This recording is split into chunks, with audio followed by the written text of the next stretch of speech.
Hello students, आज जो मैं आपको टॉपिक पढ़ाऊंगा हम चैप्टर 5 कंटिन्यू करना है। और चैप्टर 5 का जो आज टॉपिक पढ़ा रहा हूँ वो है bar magnet as an equivalent solenoid. हम जब बार मैग्नेट को और सोलेनॉइड को आपस में कंपेयर करते हैं तो हमें पता चलता है कि जो सोलेनॉइड होता है वो भी किसकी तरह वर्क करता है, एज ए बार मैग्नेट की तरह वर्क करता है। आइए हम किस तरह से, अच्छा आप सभी को पता है ना सोलेनॉइड कैसा होता है। इस तरह से उसमें क्या होती हैं, रिंग्स होती हैं, ठीक है। अच्छा रिंग्स होती हैं इस तरह से। और अच्छा उस जो रिंग्स हैं उस रिंग्स वाले पोर्शन को मैं इस तरह से एक एज ए सिलेंडर ऐड कर सकता हूँ। यदि वो सारी रिंग्स आपस में बिल्कुल ऐसे पास पास हैं तो मैं, अच्छा आपने ये सब पढ़ा भी है, सिलेंडर किस तरह से बनता है। छोटे छोटे मतलब एक इक्वल साइज की सर्किल्स को यदि हम एक के ऊपर एक रखते जाएं तो हमारे पास क्या बन जाएगा, सिलेंडर। तो मैं उसको एज ए सिलेंडर कंसिडर कर सकता हूँ। तो देखिए मैं क्या कह रहा हूँ कि हम इसमें क्या करने वाले हैं, हम सोलेनॉइड को कंपेयर करेंगे किससे, बार मैग्नेट से। और पता लगाएंगे कि क्या बार मैग्नेट एक सोलेनॉइड की तरह है। तो हम यही यहाँ पे करेंगे। तो बार जब हम सोलेनॉइड की बात करते थे यहाँ पे हमने एक सोलेनॉइड लेट कर लिया। Let the solenoid consist of n turns, जिसमें टोटल जो n टर्न्स पर यूनिट, अच्छा इसमें जो टोटल टर्न्स हैं वो तो है n, ठीक है। अच्छा टर्न्स पर यूनिट आपको पता है, जब इस n में n तो क्या हो गए टोटल टर्न्स, जब इस n में जैसे मैं आपको बोलूं कि 10 पेंसिल्स जो थी वो 50 रुपीज़ की आती थी, तो 1 पेंसिल आप कैसे करते थे, तो 50/10 करते थे, तो आपके पास आ जाती थी 1 पेंसिल की रेट। इसी तरह से n टोटल टर्न्स हैं। तो अब मैं आपको बात कर रहा हूँ n की, मतलब अब यदि मैं इस n में l का डिवाइड कर दूं तो मेरे पास आ जाएगा number of turns per unit length, per unit length, per unit length, और इसको मैं डिनोट करता हूँ n से। तो देखिए number of turns per unit length का मीन क्या हुआ कि पर यूनिट लेंथ में कितने टर्न्स हैं, पर यूनिट लेंथ में कितने टर्न्स, मतलब कितनी बार घूम रहा है वो पर यूनिट लेंथ में। बात समझ में आ गई, पर यूनिट लेंथ में वो कितना घूम रहा है। जैसे अभी मैं आपको बोला था ना एक पेंसिल की रेट कितनी थी, हमने निकाल ली थी 50/10। इसी तरह से नंबर ऑफ टर्न्स हमें निकालना है पर यूनिट लेंथ में कितने हैं। तो ये बात आई थिंक आप सभी को समझ में आई होगी, ठीक है। तो नंबर ऑफ टर्न्स क्या है, पर यूनिट लेंथ n है। टोटल नंबर ऑफ टर्न्स कितना है, capital N। Let the length be the 2l, इसकी जो हमने लेंथ मानी है वो स्टूडेंट्स हमने मानी है 2l, ठीक है। इसकी जो लेंथ हमने मानी है वो 2l मानी है। और एंड द रेडियस a, और इसकी जो रेडियस मानी है वो हमने मानी है स्टूडेंट्स a। तो यहाँ तक आपको बात क्लियर है, इसकी लेंथ हमने 12 मानी है और इसकी रेडियस कितनी मानी है a। और अब हम कह रहे हैं we can evaluate the axial field at point P, और हम इसका एक्सियल फील्ड निकालेंगे कि ये P पॉइंट पे कितना क्या बना रहा है, कितना मैग्नेटिक फील्ड बना रहा है। इस P पॉइंट पे कितना मैग्नेटिक फील्ड बना रहा है, इसकी एक्सियल पोजीशन हो गई है, और यहाँ पे एक्सियल पोजीशन पे कितना मैग्नेटिक फील्ड बनाना है ये हमें निकालना है। तो देखिए अब हमने इस P की जो पॉइंट है इसकी हमने इसकी सेंटर से, ये सेंटर पोजीशन हो गई। यहाँ से यदि हमने इसकी डिस्टेंस ली तो बेटा वो डिस्टेंस आई अप्रोक्सीमेट हमने मानी कि वो डिस्टेंस r है। इसके सेंटर पॉइंट से इसकी डिस्टेंस कितनी है r, ठीक है। इसके सेंटर पॉइंट से ये जो डिस्टेंस हमने निकालनी थी वो हमने निकाल ली r। Consider a circular element of thickness of dx। अब देखिए सबसे पहले मैं आपको एक बार डायग्राम दोबारा बता देता हूँ कि इस डायग्राम में मैंने क्या बताया। डायग्राम में मैंने आपको बताया है कि हमारे पास एक सोलेनॉइड को हमें कंपेयर करना है बार मैग्नेट से। सोलेनॉइड जो होता है वो इस तरह से होता है, तो हम उसे एज ए सिलेंडर कंसीडर कर सकते हैं। उस सिलेंडर की जो रेडियस है वो हमने ले ली a। अच्छा उसके बाद उसकी जो टोटल लेंथ है सोलेनॉइड की वो 2l है, तो हाफ हिस्सा l हमने लेट कर लिया। अब यहाँ से जो इसकी सेंटर पॉइंट है वहाँ से जो पॉइंट हमें निकालना है उसको हमने p मान लिया, और उसकी जो डिस्टेंस है वो है r, ठीक है। अब यहाँ तक आपको बात, तो टोटल जो टर्न्स है इसमें n है, और total turns number of turns per unit length वो कितना है, स्मॉल है। यदि हम n में टोटल लेंथ का डिवाइड कर दें तो हमारे पास आ जाएगा number of turns per unit length, ठीक है। तो अब देखिए स्टूडेंट्स, अच्छा यहाँ पे तो वो अभी दिखा, अब मैं आपको समझा दूंगा। यहाँ पे जब हम n की बात करेंगे तो यहाँ पे टोटल लेंथ कितनी है 2l है, ठीक है। तो यहाँ पे तो ये हो जाएगा। देखिए अब हम बात करते हैं कि अब हम इसको सॉल्व कैसे करें। तो सबसे पहले मैंने एक छोटा सा इसमें टुकड़ा काट लिया, एक छोटी सी रिंग काट ली, इस तरह से बना ली, और उसकी जो मोटाई है, जो थिकनेस है, वो कितनी है, dx। एक छोटी सी रिंग मैंने इसमें लेट कर ली इस तरह से, और उसकी जो मोटाई है वो कितनी है, dx। ठीक है, अब ये जो dx है, ये यहाँ से हमने इसकी सेंटर पोजीशन से x डिस्टेंस दूर लिया है। ये जो dx है, ये हमने इसकी सेंटर पोजीशन से कितनी दूर लिया है, x पोजीशन। अच्छा, ये जो रिंग कटी है, और रिंग के कारण यदि किसी पॉइंट पे हमें मैग्नेटिक फील्ड निकालना है एक्सियल पोजीशन पे, तो मैं आपको ऑलरेडी सिखा चुका हूँ। ठीक है, तो उसके कारण, किसी भी रिंग के कारण उसके एक्सियल पोजीशन पे, किसी भी रिंग के कारण उसकी एक्सियल पोजीशन पे कितना मैग्नेटिक फील्ड होता है, तो इसकी कैलकुलेशन हम कर चुके हैं। क्या, magnetic field at point P due to a ring axis वो होता है mu naught NI a square to a square plus x square 3/2। ये तो क्या हो गई, रेडियस, और x हो गई बीच की डिस्टेंस। यस स्टूडेंट्स, बात समझ में आई ना। एक रिंग के कारण यदि किसी x पोजीशन दूर, किसी रिंग के कारण x पोजीशन दूर मुझे यदि मैग्नेटिक फील्ड निकालना है, तो स्टूडेंट मैं कैसे निकालूंगा, मैं इस वाले फॉर्मूले का यूज करूंगा। बात समझ में आ रही है।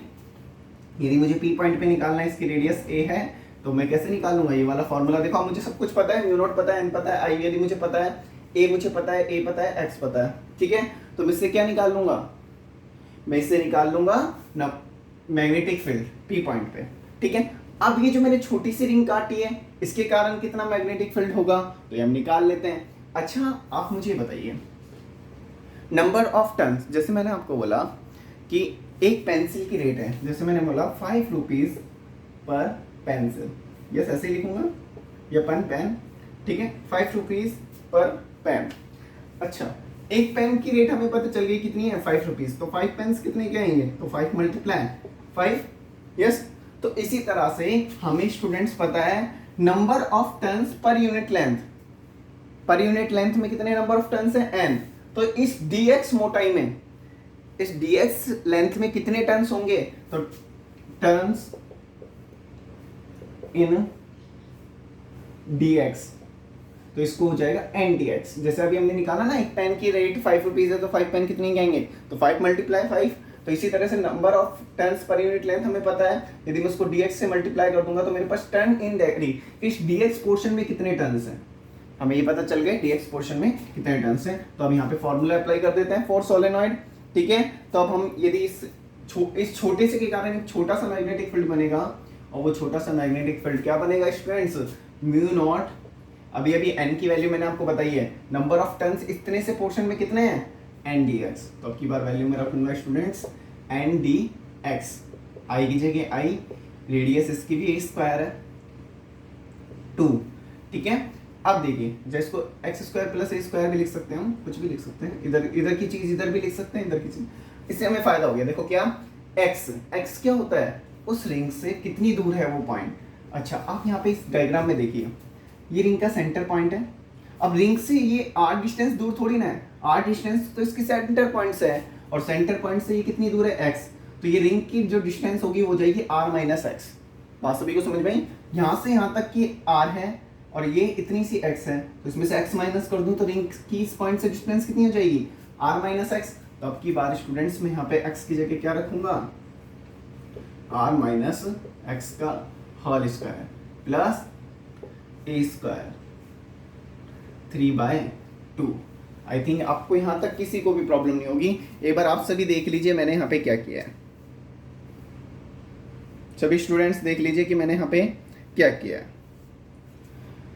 मैंने एक छोटी सी रिंग ली है, उस छोटी सी रिंग के कारण कितना मैग्नेटिक फील्ड बना P पॉइंट पे, ये मैंने निकाल लिया है। ठीक है, अब इसके बाद ये आपको सभी को समझ में आया। अच्छा, ये आप यदि हम ये जो इसकी पोजीशन ले रहे हैं, ये सोलेनॉइड के कंपेयर में बहुत ज़्यादा ले लें, यदि हम इस जो रिंग की पोजीशन ले रहे हैं, R जो है यदि मान लीजिए वो बहुत ज़्यादा बड़ा है, किससे, A से, तो और R क्या है, रिंग से बहुत ज़्यादा बड़ा है, तो हम क्या कह देंगे, इस x को हम एलिमिनेट कर सकते हैं। इसी के साथ में यदि x से बहुत ज़्यादा दूर है, तो उसकी रेडियस भी जाहिर सी बात है दूर होगी।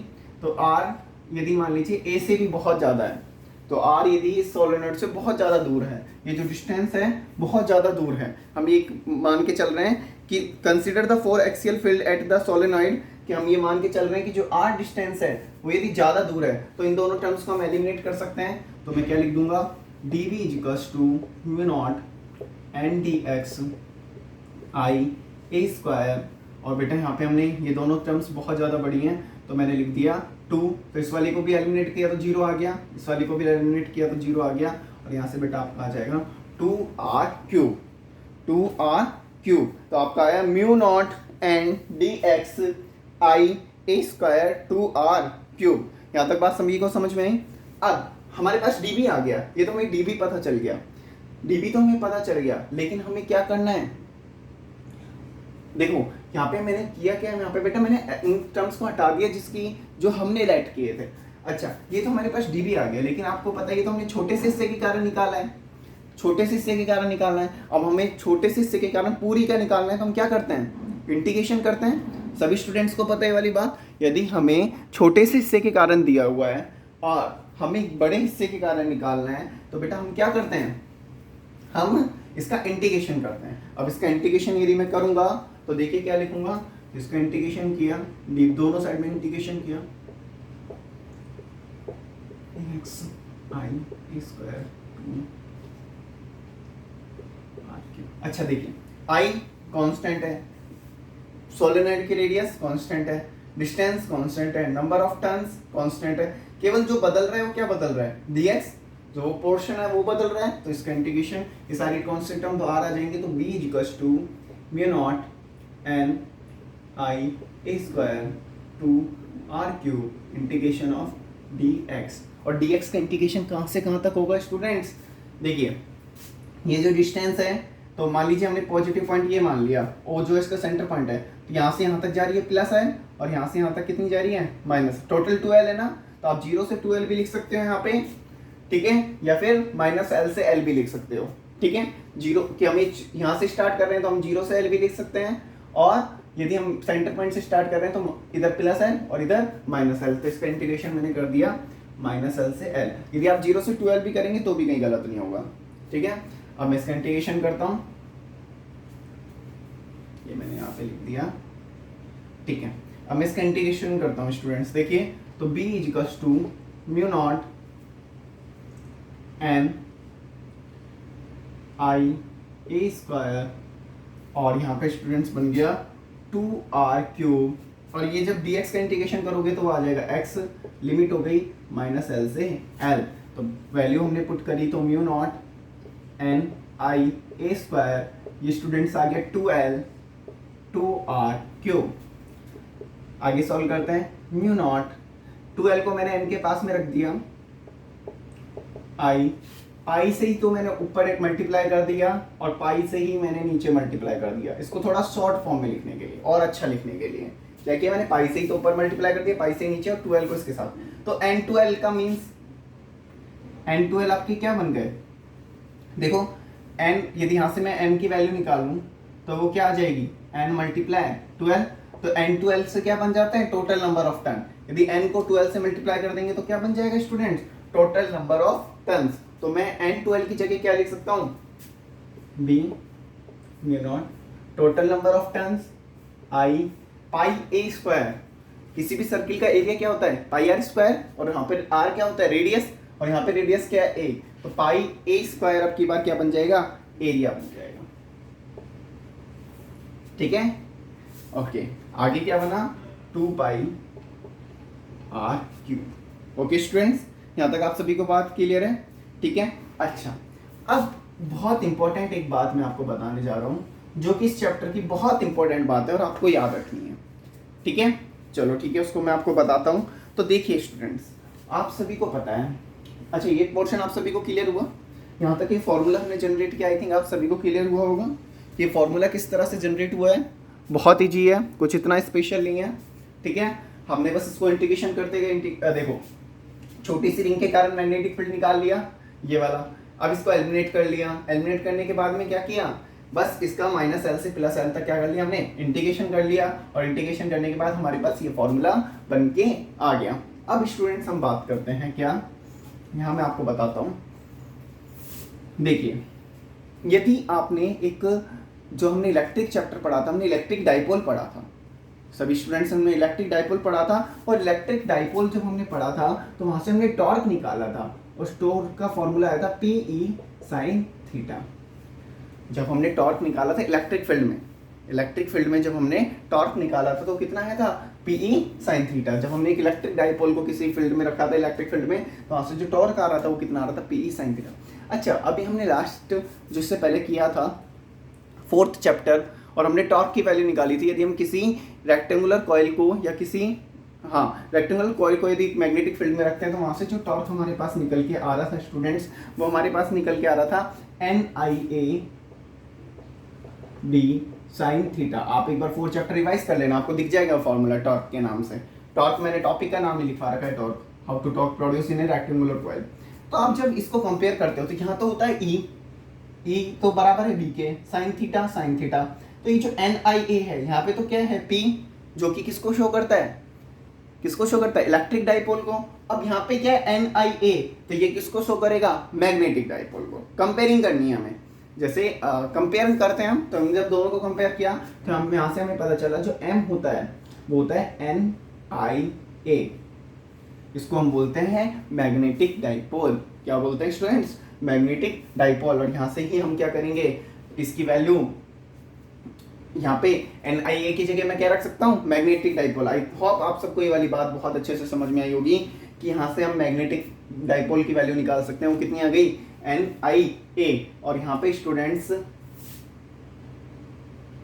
अब यदि मैं इस फॉर्मूले में थोड़ा सा चेंज करूं तो मैं B की जगह में क्या लिख दूंगा म्यू नॉट NIA, इसकी जगह मैंने लिख दिया M/2πr³। अच्छा, हमने मैक्सिमम टाइम यहाँ पे हमें म्यू नॉट 4π दिखता है ना, तो हम यहाँ पे भी म्यू नॉट 4π बना देते हैं। तो म्यू नॉट 4π कैसे बनाएंगे, ऊपर भी 2 से मल्टीप्लाई कर दो नीचे भी, तो मैं इसको लिख सकता हूँ म्यू नॉट 2m/4πr³। अच्छा, ये हमने निकाल लिया। अब ये तो हमने निकाल लिया, अब हम इसे सोलेनॉइड का कारण मैग्नेटिक फील्ड जो बन रहा है वो ये बन रहा है, ये तो हमने निकाल लिया। लेकिन हम इसको अब क्या करेंगे, कंपेयर करेंगे किससे, बार मैग्नेट से। तो जब हम बायर मैग्नेट का एक्सपेरिमेंटली प्रूव करते हैं, जब हम किसी बार मैग्नेट से क्या निकालते हैं मैग्नेटिक फील्ड निकालते हैं, उसकी एक्सियल पोजीशन पे किसी, मान लीजिए कोई बार मैग्नेट है, उससे हम यदि r डिस्टेंस दूर यदि मैग्नेटिक फील्ड निकालेंगे तो उसका फॉर्मूला भी यही आता है म्यू नॉट 2m/4πr³। एक्सपेरिमेंटली जब किया तो तब दोनों को चीजों को कंपेयर किया तो कह दिया हाँ, जो सोलेनॉइड होता है वो एक किसकी तरह बिहेव करता है, बार मैग्नेट की तरह बिहेव करता है। जो भी कोई सोलेनॉइड होता है वो किसकी तरह बिहेव करेगा, बार मैग्नेट की तरह बिहेव करेगा। आई होप स्टूडेंट आपको ये टॉपिक मोस्ट इंपॉर्टेंट है, काफ़ी बार एग्जाम में पूछा जाता है how to bar magnet is equivalent as a solenoid. तो सोलेनॉइड बार मैग्नेट की तरह इक्विवेलेंट कैसे होता है, ये है। आपको यदि ये टॉपिक नहीं समझ में आता है या आपको लगता है कि मैंने कुछ मिस कर दिया, आगे मेरे को चीज़ जो सर ने पहले बताई थी वो नहीं समझ में, तो आपके पास तो वीडियो है, आप इजीली उसको बैक कर सकते हैं। इस वीडियो को 2 बार देख सकते हैं, 3 बार देख सकते हैं, ठीक है। लेकिन स्टूडेंट्स आपसे यही मैं बार बार से मैं रिक्वेस्ट करूंगा, आप सब पढ़ाई जरूर करें अपने घर पे, कम से कम 1.5 आवर आपको अपनी फिजिक्स को देना है यदि आपको अच्छे मार्क्स गेन करना है। तो ये बात आप सभी स्टूडेंट्स हमेशा मैं बोलता रहता हूँ, और हमेशा अपने घर पे ध्यान रखिएगा कि आपको पढ़ाई करनी है। फिजिक्स हार्ड नहीं है, लेकिन एक बार समझ में आ गई ना फिर इससे आसान भी कुछ नहीं है। फिजिक्स हार्ड है थोड़ा सा मानता हूँ, लेकिन वही वाली बात दोबारा कह रहा हूँ, समझ में आ गई ना तो कुछ भी हार्ड नहीं है इसमें, ठीक है। तो आपको पता चल गया मैंने इस टॉपिक में क्या करा है, छोटे से टुकड़े के कारण कितना मैग्नेटिक फील्ड होता है वो मैंने निकाला। फिर मैंने इसको क्या किया, कम यहाँ तक हम लेके आए, ठीक है, इंटीग्रेशन किया -L से +L तक। उसके बाद में स्टूडेंट हमने ये फॉर्मूला जनरेट किया।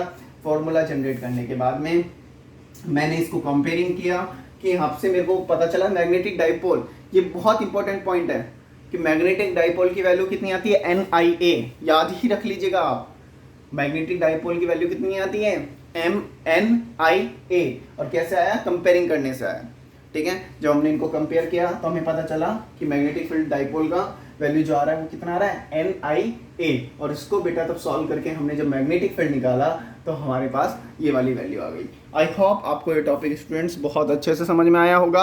आप सभी इस टॉपिक को अच्छे से रिवाइज करें। वीडियो को यदि नहीं समझ में आया तो इस टॉपिक को वीडियो में दोबारा रिवाइज कर लें, ठीक है। लेकिन ये टॉपिक मोस्ट इंपॉर्टेंट है, अपना वर्क आप डेली कंप्लीट रखें, ओके। और बार यही कहूँगा कि टॉपिक बहुत इंपॉर्टेंट है, कुछ टॉपिक में था नहीं, हमने एक छोटी सी स्ट्रिप ली, उसके कारण मैग्नेटिक फील्ड निकाला। फिर हमने उस छोटी सी स्टेप के कारण मैग्नेटिक फील्ड ये आया। यहाँ पे हमने क्या किया, इसका इंटीग्रेशन किया यहाँ से लेके यहाँ तक। आप चाहें तो 0 से 12 भी कर लेंगे तो भी यही आंसर आएगा, क्योंकि x का जब इंटीग्रेशन किया मैंने l माइनस एल रख के तो भी 2l आया, और आप 0 to l रखेंगे तो भी यही आएगा। ठीक है, इसके बाद आपने इंटीग्रेशन किया, इंटीग्रेशन के बाद में मैंने पाई को ऊपर मल्टीप्लाई कर दिया, पाई को नीचे मल्टीप्लाई कर दिया, इसको दूसरे कंसेप्ट में बदलने के लिए। यहाँ पे जो a है वो मैं लिख देता हूँ, a जो यहाँ पे है वो है एरिया, एरिया ऑफ सर्किल। ठीक है, अच्छा फिर हमने क्या किया, ये mu naught N I a 2 pi r cube निकल के आ गया, और यहाँ से हमने एन आई ए की वैल्यू रख दी, m की वैल्यू रख दी हमने एन आई ए, और हमने जब इसकी वैल्यू पुट करी तो यहाँ से हमारे पास निकल के आ गया इसका आंसर इस फॉर्मेट में। और यहाँ पे हमने देखा कि बार मैग्नेट का भी फॉर्मूला यही निकल के आता है, तो हमने कहा हाँ एक सोलेनॉइड किसकी तरह बिहेव करता है, बार मैग्नेट की तरह बिहेव करता है। Okay students, thank you, study करते रहिए, डेली फिजिक्स को टाइम दीजिए। Thank you students.